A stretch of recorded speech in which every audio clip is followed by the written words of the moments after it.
Welcome to Phoenix Rising, Flight to Success, the podcast that takes you on a journey through stories of triumph, growth, and achievement within Lenoir County Early College High School.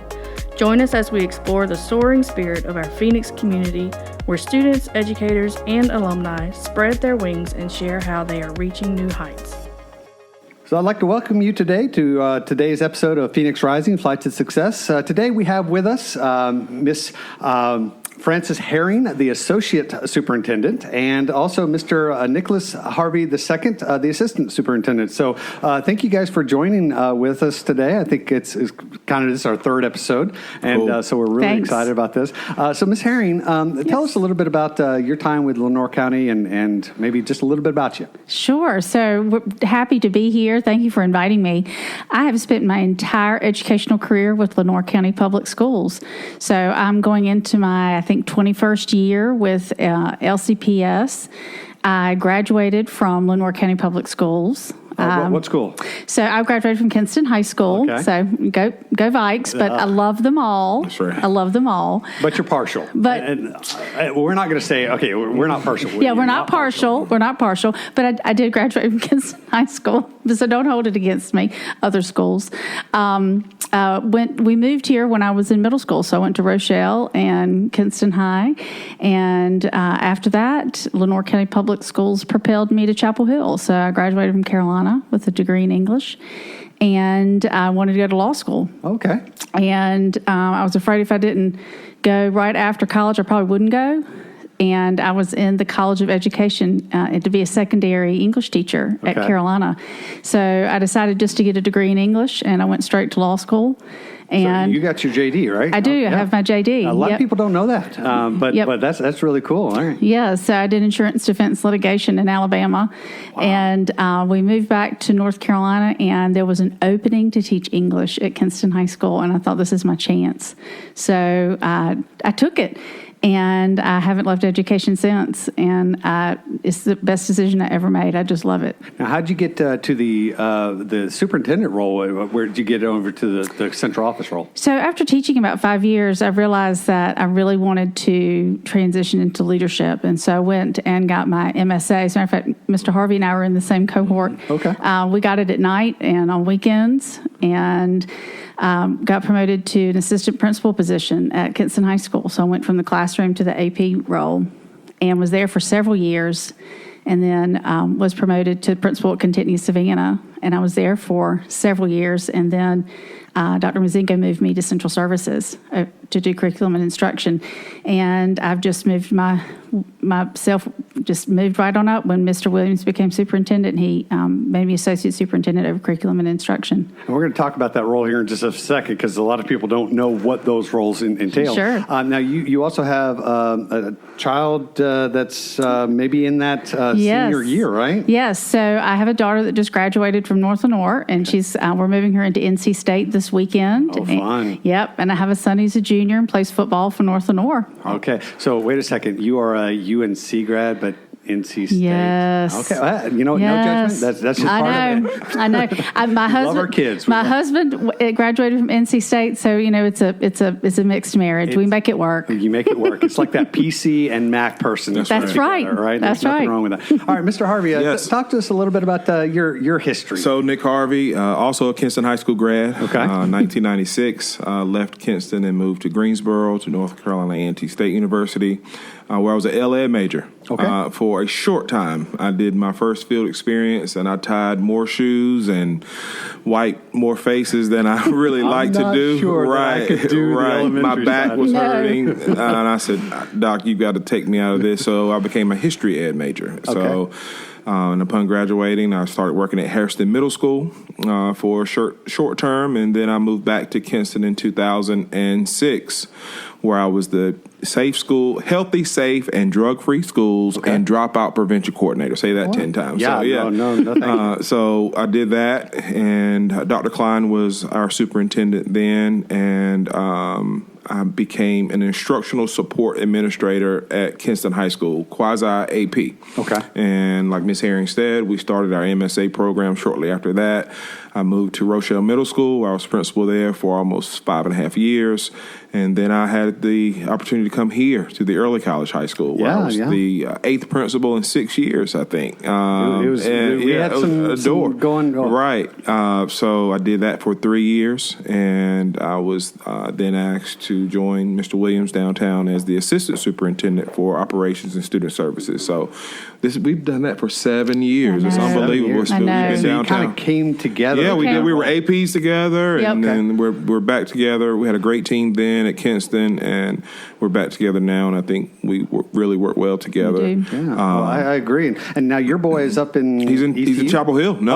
He's in Chapel Hill, so he's way smarter than I am, and I'll ever be. Yeah, and he had a great first year, so he goes back on Wednesday. Okay. So we're excited about that. And going into his second year. He played his freshman year. I don't know if he'll go back this year. He said, "Dad, I did it. Got a T-shirt, got a ring, went to a bowl game." Yeah, okay. But Nicholas has always been uber focused on school, and he had a goal to one day apply for law school. So that's where his goals are now. He did the athletic thing, and very proud of him. But he's happy with his decision, and he's just wants to be a student and get on with the next phase. So we're happy for him, and I support him 100%. So you guys have an associate superintendent and an assistant superintendent. Right. A lot of people don't know what that role entails and the order. She's the heartbeat away. So she's number 2. Yeah, she's number 2. Yeah, and we support that wholeheartedly. But no, it's a good team. But Mr. Williams we share a lot of roles. We do. And there's nothing in my world that she can't do. I'm learning her world. But we share, and Mr. Williams does a fantastic job of putting us in situations where we all handle everything. That's right. We just have a great team. But if we were to narrow down your roles, Ms. Herring, you focus more on the curricular side, and then Mr. Harvey, Operations, Student Services, also athletics, county AD as well. So our plates are extremely full, but we complement each other. I know she compliments me, and I hope I compliment her as well. He compliments me as well. That's awesome. It definitely is a great team, but a lot of people a great team. don't really know why we have. The superintendent can't do it all. Right. And That's right. I know I see you guys everywhere whenever I go, and you really are the heartbeat of a lot of the things that we do. So in that superintendent role or assistant associate, we talked a little bit about this new technology, AI stuff coming out, and it's going to, in my viewpoint, change a tremendous amount of how we do education. And you as an elementary or a English person, and you as a history person, you probably know how much is going on. So talk to us about your views about how AI is kind of revolutionizing. Sure. So, we can't ignore it. We've got to get ahead of it. We've got to be part of it. We can't turn our backs to it. I think it's going to have an impact on how we instruct our students. It's going to be a part of everything that they do moving forward in college, in grad school, in the workforce, and so they need to learn how to use it responsibly, how to distinguish. How can I use it? Why would I use it? And in what capacity could I use it? But I certainly see it more as a complement if we look at it the way it needs to be looked at, and not turn our backs to it. I agree 100%. I was fortunate enough to be in a training this spring where we had someone come in and speak about AI, and they said if you ignore it, you are doing your students a disservice. Right. And if you're not putting it in front of them, you're doing them a disservice because it is here. As a history major, we learned about primary sources, and this is, you have to determine, like Ms. Herring said, what's real, what's not real, and how you can use it responsibly. And that's something that we're going to have to address as a district moving forward, and we're probably going to need some help from those experts. But it is here. I've used it. I've used it personally for things, and I know our students will too. I called my son after that workshop, and I said, "Hey, have you heard of Chat GPT? And he said, no, Dad. And then he giggled a little bit. He said, yeah, Dad, we've heard about it. So it's already at the collegiate level. It's in the workforce. It's everywhere. It is everywhere. So what would you tell parents that are a little worried that their kids are using this? What would you kind of express to them? Well, it's a source. And when I was introduced to it, if you recall going to the library when we were in elementary and middle school, we went to the circulation desk and asked for sources. Right. And we had to write that long essay, cite your sources. It's very similar to that in some ways, that it can be used as a tool, as a source, but you have to really look and see where those sources are coming from and if they're quality and accurate sources. So that's where I am now. Yeah, I'm at a novice level for sure, but this is something that we're definitely going to have to address as we move forward. It's just like any change. You know, we never thought we would be using internet in our classrooms. Right. I remember when I first started teaching, that we didn't. Yeah, our older colleagues would say, "What is that? We're not using that." Yeah, like it's iPads. not or iPads. Well, like I remember Dr. Mazingo saying, the iPad is their pencil now. Yeah. Yeah. Well, LCPS was one of the first to do one-to-one. Absolutely. Absolutely. There was a lot of pushback. I remember that time. Absolutely. And can you imagine not having it? And, you know, of course, no one could predict the pandemic. But it put us in a situation where we were definitely ahead of the game from anyone in our surrounding counties. We were teaching on day 2, and was it the best? And does it replace face-to-face instruction? Absolutely not.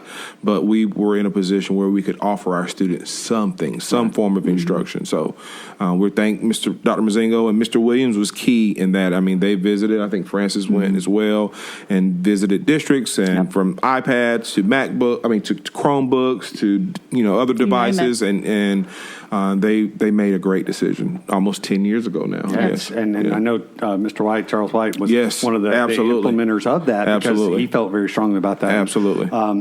So we're gearing up for a new school year now. Lenore County Early College has already been week 3. Yeah, that's crazy. For us, we're already gone this through, but that's our normal. Everybody else is starting to gear up. Right. So what are some of the initiatives that the district is really focusing on this year?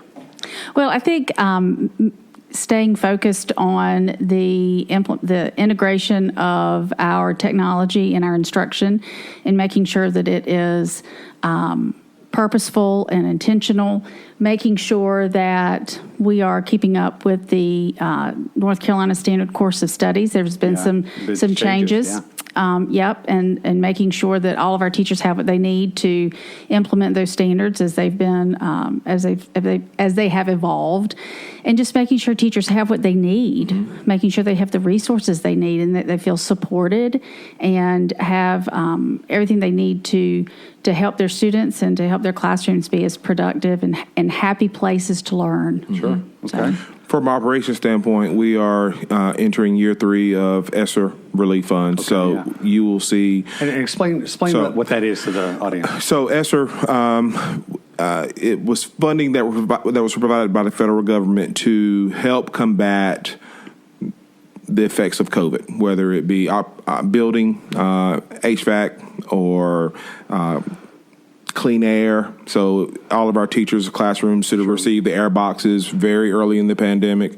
But now we're going to be able to address some of those long-standing issues that will, like our roof structures, like our window fixtures, like our HVAC control. So schools will see tons of work, very short order. We have completed the procurement process of our vendors, of our materials. So now we're truly at the mercy of the supply chain. But we are hoping to see some of those initiatives put into action in very short order. So that is a relief for us and for any school district to have that influx of cash.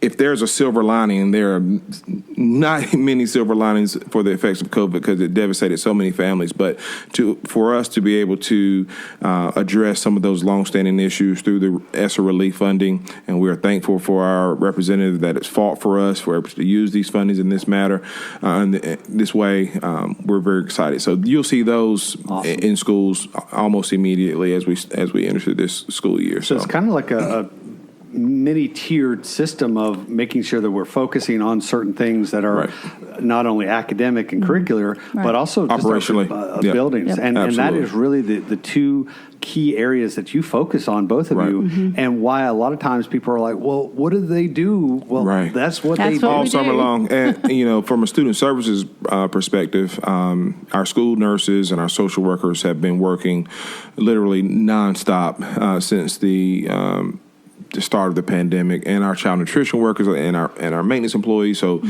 fortunately, I work in those areas all day, every day. And those are some of the hardest working men and women in our district. They have been nonstop since 2020, since March of 2020. So we're still working on emotional learning and the health of our students. So you'll see those initiatives. And thankfully, we've been able to introduce some of those things during our summer school sessions. They will roll over until the fall and the spring as well. So we just want to make sure, as Ms. Herring said, our students have a safe place that is conducive to learning. Yeah. And the summer school was phenomenal. Oh, it was great. I really enjoyed. I got a chance to participate a little bit in the District C, but everything when we were able to see it was pretty awesome. Right. It was amazing. And Dr. T, if you do, and Mr. Williams reminds us all the time, you don't see that level of support for students in the summer in our surrounding counties. Right. This year was optional, correct? It was mandatory. The first. Yeah, it was mandatory the first 2 summers. This was optional. This was invitation, and we had over 1,700 students. Oh, really? That many? Right. Yes. It was amazing. And, that is something that we're grateful that we were able to offer, even the transition programs for our new 6th graders and our new 9th graders, because we know that transition to middle school and high school, sometimes a gap is formed. So to offer those programs for those students, we think that will go a long way as well. Awesome. Well, as we start to wrap up, let me ask you, what would you like to tell parents, not only just of the early college, because we're doing this from the early college podcast, but of LCPS in general? Right. Well, I think just that we are so excited that school is starting. Yep. I mean, we work on the school years almost a year in advance. So by the time one school year is wrapping up, we're almost halfway through the next year when it comes to planning and implementing that kind of thing. So we're just so excited to finally have the students and the teachers all back in the buildings, and empty schoolhouses in the summer are just creepy. Right. So It's kind of like a church that, you go into the night. Yeah, a little freaky. It's supposed to be full of people and noise and sound. And so we're just super excited to have our families back engaged and having our kids back in the building. Yep. We are definitely excited, and we look forward to having those laughing voices and smiling faces back in our building. And I would just want parents to know that we are here to support your child. And everybody in our district has the same goal of graduation and seeing your child walk across that stage. And we are here to help you. And if you have questions or concerns, please work with your teachers. Please work with that building level principal. And then ultimately, definitely work with us. But there isn't a person in Lenoir County Public Schools that is not committed to helping every boy and girl to that ultimate goal, and that's graduation. Yeah. And I would encourage parents out there to come to the board meetings, to come to get involved. I'm a civics teacher. Get involved in the civic process because, as you said, Mr. Harvey, it's not where the teachers and it's us. It's not adversarial, and it's certainly not. And unfortunately, we see and we know that everybody's not going to have a good day in school. We recognize that, but it's not the end of the world. A part of the jobs that we do is we work with those students that have made mistakes, and it's a mistake. They're kids. All it is. And if they were not kids, they wouldn't be in school. So, but we can work through that, and we can help you. But we need parental support. We need them to support us as much as we're supporting them. And if we can do that and find that happy place, I think we'll have an outstanding school year. All right. Yep, well, thank you both for being here today. I really appreciate you taking the time. And on behalf of the Lenoir County Early College High School, we would like to thank you for soaring with us on the Phoenix Rising Flight to Success podcast. We encourage you to check out more of our episodes online. And remember, rising from the ashes like a phoenix is not just a metaphor. It is a way of life. Stay Phoenix strong.